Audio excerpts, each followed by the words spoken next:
DNA कराने गए थे तो मेरे किरदार पर ही शक हुआ ना आपको? एक बार कह देते मुझे, ऐसे पैदा ही ना करती,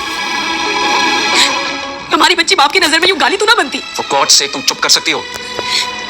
खुदा गवाह है, एक सेकंड के लिए तुम पे शक नहीं किया मैं पता नहीं कितने सालों से इस आग में जल रहा हूं। डॉक्टर नुमैर पहले खुद अपनी बीवी अंदलीब को भेजता है और जब फिर उसका बॉयफ्रेंड वहां पे होता है और वो बेचारी मासूमियत में सारी बातें उसके साथ शेयर करती है। जब बच्ची पैदा होती है तो डॉक्टर नुमैर साहब यही समझ बैठते हैं कि ये बच्ची इसकी नहीं, ये इसके पुराने बॉयफ्रेंड की है।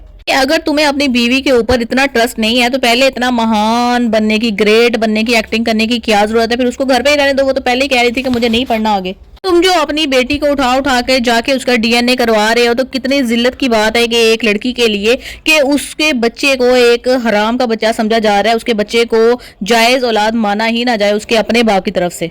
इतनी बड़ी जिल्लत और क्या हो सकती है भाई? तुम्हें जब यकीन है कि तुम एक नामर्द आदमी हो, तुम बच्चे पैदा नहीं कर सकते, या हो सकता है कि अल्लाह की कोई कुदरत हो, अल्लाह की कुदरत के सामने तो इंसान कुछ भी नहीं कर सकता, तो तुम पहले अपना चेकअप तो करवाओ। हो सकता है तुम्हारे अंदर ही कोई अल्लाह ताला ने बेहतरी पैदा कर दी हो। तो उसकी सास को पता चल जाता है या उसकी माँ बाप को पता चल जाता है कि किस तरीके से डॉक्टर नुमैर शक कर रहा है अपनी बच्ची के ऊपर, तो वो बेचारी तो किसी को मुंह दिखाने के काबिल ही नहीं रहेगी।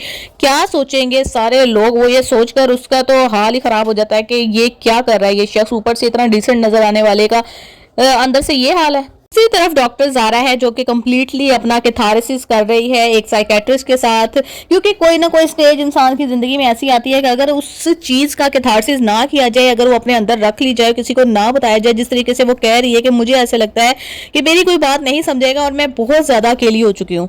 सिचुएशन में इंसान अपने आप को स्टैंड नहीं कर पाता है और ना ही वो ठीक से अपने प्रोफेशनल और पर्सनल लाइफ में चल सकता है।